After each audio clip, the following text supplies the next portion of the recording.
Hey you guys, this is Brandy Chanel and welcome back to my channel. So listen, we're going to get into BET Presents Encore, which is a Carlos King production, and I think Todd is also a producer on this show. Todd from Real Housewives of Atlanta. So listen, this show was surprisingly good. I should have known it was gonna be good because Carlos really do he be coming out with some shows, okay? He be coming out with some shit. Okay, but I actually really enjoyed this show. I wasn't really gonna review it because I didn't have high expectations.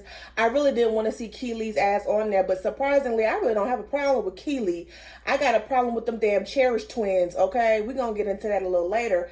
But it was actually a good show, and I wasn't expecting these group of girls. Like, I don't know where 702 came from, but I was glad to see them.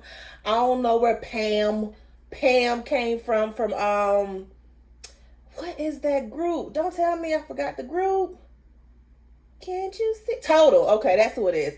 Total. So yeah, and it was this first episode was really good. So let's just right without further ado, let's go ahead and get into it. Okay. Fallon and Felicia. I got my notes right here. So Fallon and Felicia are the first to arrive, and they are from the group Cherish, who came out in 2006. Y'all remember that song? Do it, do it, do it, do it. You know that we'll be rocking. So and what's another song? I'm feeling really unappreciated. Yeah, that song right there. So Fallon and Felicia come, and you know. I didn't really expect them to be the shady ones. I don't know. They look so innocent, when I saw the previews, but they actually got on my nerve. These little bougie bitches was getting on my nerve a little bit. They was doing team too much, especially that little girl Fallon. Okay, so then we got Pam from Total, who came, and y'all know, can't you see what you do to me? Yes, Total. When she walks in, Fallon was like, kind of throwing a little bit of shade in the confessionals. She was giving me real shade. She was throwing some shade. She was throwing some shade at her age, and she was like, it's not gonna work with anybody under 40. I'm like, well, bitch, how old is you? She reminded me of Eva when Eva first came, when her last season, when she was on Real Housewives of Atlanta, always taking jabs at everyone's age as if she was some spring chicken. And I'm looking at y'all like, y'all bitches is not that young. What, y'all in y'all 40s? Y'all ain't that damn young. And then we had my girl Nivea came in there with the purple hair. Nivea, oh my God. She is going to be like the comic relief of the show. She is hilarious. She is funny. She be saying little stuff. She is hilarious. I mean, her whole attitude. I love her attitude during the whole first episode. But Nivea is my favorite so far. Then we have Shamari, okay, from Black. Oh baby, bring it on for me, bring it on. Yeah. Shamari, and y'all know Shamari was also on Real Housewives of Atlanta, and she looked like she done stepped up her fashion game because she walked in there with that hat and the top, and she looked it real good. Shamari looked it real good. I was happy to see her. Oh Lord, then we had damn Aubrey O'Day. Now listen, I ain't got no problem with Aubrey O'Day, but it's just like, you ain't had nobody from Danny came that can come. What was the two black girls that could have came? I know D Woods is one of them. I can't remember the other girl name, but I'm like, we can't get one of them. Why we gotta get Aubrey O'Day funny looking ass up on here? Golly. And then she came in with these boots. I was like, girl, what you got on? And then her face. Listen, I have no problem with plastic surgery. I have no problem with Botox, fillers. I had a little nip and tuck. Listen, if I could afford it, I would get the shit too. Okay, I'm tired of going to the gym and ain't losing no weight. But the thing about it is, there has to be an end point. There has to be a point where you like, this shit is too much. You need to stop. And Aubrey, she ain't. One day, I hope she reaches that point, because between her and Kim Zolciak, they look a fool. They look like them sex dolls. Like, they just look a mess. And then her makeup looked at casket sharp. Like, what the fuck? Girl, what you look like? And then we had Lamisha and Irish from 702. Where my girls at? from front's back. What if you feeling that? Pull one hand up. Yeah. And they look a little different. They look a little different. But of course, it's been many years. So of course everyone ages and gains a little weight. So we all do it. But they're describing, how they were in 702, that they had the darker skinned female. She was the lead singer, and Irish and Lamisha were background singers, and that kind of caused tension within the group. During the episode, when they have that little vocal session or whatever the case may be, I understand why they were the background singers, but that's neither here or there. Then we had Keely from 3LW that / Sheeta Girls. Listen, from what I hear about Keely over the years, when she do that bucket of chicken at what is that girl name? Keisha. Her name ain't Keisha. Notori. Ever since I heard she threw that bucket of chicken at her, I haven't really been feeling her. Did all her antics on social media when every time somebody mentioned her name, I thought I wasn't gonna be feeling her, but she wasn't really my issue on the show. So then the girls all arrived. They meet each other. They talking. We got goddamn we goddamn Aubrey and Nivea outside. They talking, and Nivea's telling her, she got 2 kids. I think she got like 3 kids with the Dream, and she got a son with Lil Wayne.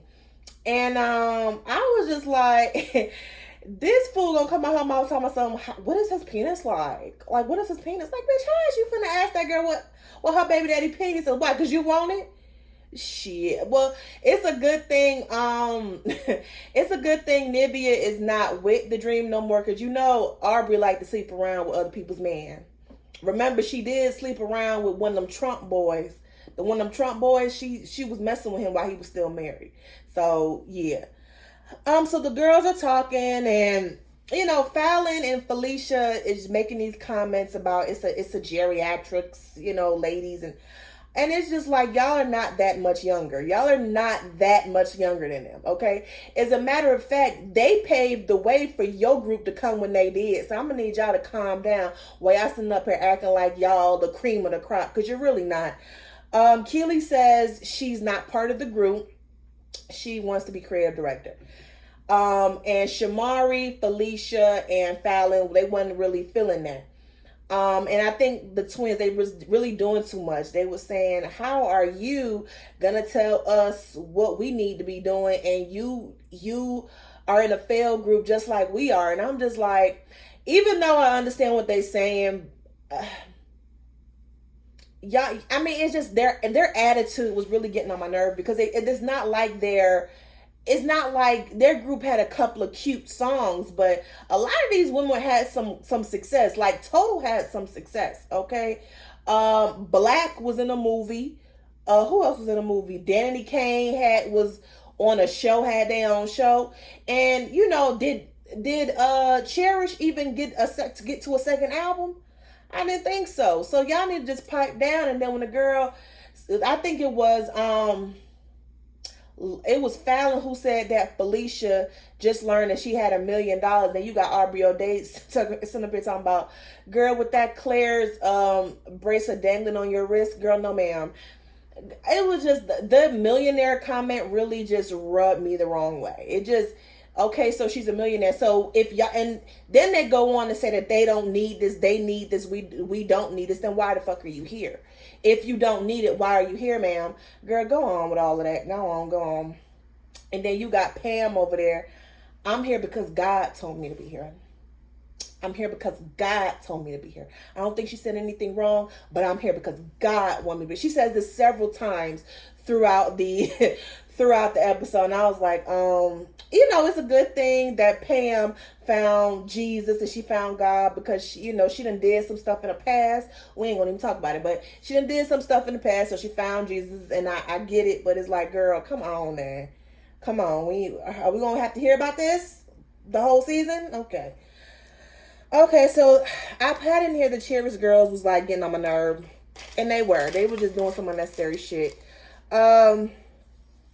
So then, in the midst of all this, Lamisha, she's getting upset, because Lamisha's kind of like me. I don't like all that bullying shit. I don't like all these. I don't like all a group of people picking on one person. I don't like it. It's bullying.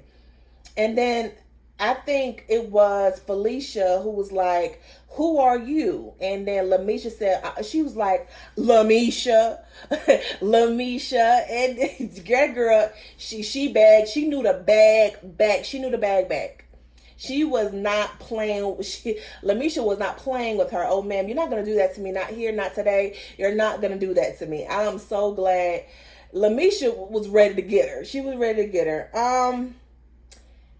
I didn't like the comment. I think it was Felicia that made that Lamisha was looking like Diana Ross and she ain't got the Diana Ross body. I don't like that. I really don't like the body shaming. I don't. I just don't. It just seemed like the twins think they up here and everyone else is down here. And for whatever reason, I don't know. Because like I said earlier, their group would pave the way for y'all. Okay, wouldn't be a Cherish if there wasn't for a 702. Wouldn't be a Cherish if there wasn't for a Total. Wouldn't be a damn Cherish if it wasn't for a Black. Okay, so you need to respect it just a little bit, just a little bit. So then we hit the next day and the ladies, are calmed down. They get to the living room, they're having a meeting, and then boom, Cedar's World pops on the screen. And let me tell y'all, if y'all wasn't watching BET a long time ago, I remember Cedar's World. I remember 106 in Park. I remember Rap City. I remember all of them. I remember the BET Uncut. Who remembers BET Uncut? So that's when they used to play Nelly's It Must Be Ass, because they played that video Uncut. So I remember all of that. So to see Cedar's World up there it just took me back. It was very nostalgic. So she's basically explaining to them what they're going to be doing. This is a month-long process and things of that nature. So the Cherish twins, they start talking to everyone, try to change their attitude and reintroduce themselves to the group. But goddamn, Keely ain't feeling it. She ain't feeling it. She ain't seen it for their asses down. I don't blame her. And neither is Irish. Irish is like, "Girl, babu, stop playing. I'm not here for it. I'm not here for the antics." And then a vocal coach comes by, and it's a vocal coach that's been working with Shamari for some years. So then the girls get around the piano and she tells them to sing. So let's go ahead and get the positives out the way. Shamari and Nivea were the ones for me. They were the best ones for me, especially Shamari. It would first be Shamari and then Nivea, okay? Everybody else kind of just fell flat for me. I'm just Keely. She was a bit mousy. She was a bit mousy for me. She's not a vocalist. She's not a vocalist. She's a really good dancer that we found out later. She's a really good dancer, and that's her contribution to the group if she go in the group. But vocally, she's not there yet. Fallon had threw some shade at damn Keely, but when her and her sister got to singing, I mean, they did okay. They did okay, but the way she was talking, I'm thinking they gonna belt like Mariah Carey. They gonna belt like goddamn Mary J. Blige. I'm thinking they gonna really show us something because they got all this shit to say about Keely, but really they wasn't that far behind from her. Okay, they did a little okay. They did a little, they did for a little yin around the house, but they didn't blow me away, is what I'm trying to say. RBO Day. RBO Day was giving me like a struggling Christina Aguilera. Like that's what she was giving me. Cause y'all know Christina Aguilera do the same thing. She do the same thing, but it's not like, but Aubrey, she didn't kill it for me. She was okay. Who else? Irish and Lamisha. I can see why they were background singers. Okay, they just need to wake their vocals up. I'm pretty sure there's a singer down there somewhere deep down, but I wasn't, girl. I just wasn't there for it. I wasn't feeling that. So then later on, the girls are cooking. and there some music producers come. These music producers have worked with Cherish before, so Fallon and Felicia knew them, right? So then they all go down in the studio and they're all talking about where they see this group going, what kind of songs they want to see. Now this is where it kind of got annoying to me because it's you got Irish and Lamisha who are married with kids and don't want to be singing songs that's that could possibly disrespect their husbands. You got Pam over there who's a Christian, and she don't want to sing sexual songs. You got Shamari who she down for whatever. She in her mind she like, if we singing these sexual songs, I could picture them for my husband. Like that's something I could be singing to my husband. And I totally agree. Like, and at this point I'm kind of agreeing with the twins just a little bit because I'm just like, y'all came into the situation. We all knew the history of some of these girl groups and what kind of music they were singing back in the day. So how you think you was gonna come up here and sing what Mary Had a Little Lamb? Like, no, we not. How excellent is your name? Like, what did you come in here like? What did you come in here thinking that you were gonna sing? And so I feel like there are so many different personalities, and everyone is their own person and have their own values and have your own morals. That how are you going to come up with a group and how y'all going to get on one accord with all these differences going on? Like, it's real confusing. So good luck with that, because that's very confusing. The next day they go in the studio and they do choreography. So let's get the positives out the way. Keely is she's good. Keely, she killed it. She was the best one. Aubrey and the Cherish girls, they come in a good second or third.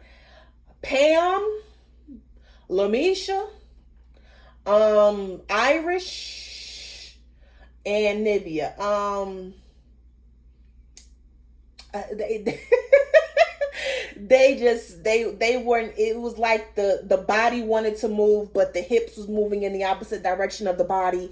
Like, it just wasn't hitting on nothing. And they are older, okay? They're older, so everything doesn't move like it used to move when they was back in, their 20s or whatever. So I get it, but I'm gonna need them to stay in the studio. And it just seems like Lamisha and I hate to say this because they seem like they got good personalities. It just seems like Lamisha and Irish, they don't, it seems like, and I hate to say weakest, but they are kind of the weakest in the group. Like, they're not the best singers, not the best dancers. So they have a lot more to prove than the other girls. And their age may contribute to that. But I want to believe, like, during this process, they're going to grow and be better. Oh, and Shamari, she didn't do too bad. She ain't do too bad. So then we are back at the house and they're having a meeting. First, the Cherish twins and Aubrey O'Day get, discussing something and discussing possibly having a meeting with the girls about the future of the group. So then they all get in a room, they're all talking, and Aubrey said that they should split the group. So I'm assuming that she felt like she's one of the strongest one in the group, and the Cherish girls are one of the strongest in the group, and then Shamari. So they all had one group, and then everyone else obviously was who they considered the weakest have one group, which I totally disagree, because it is, and I do agree with Keely, it was a bit divisive.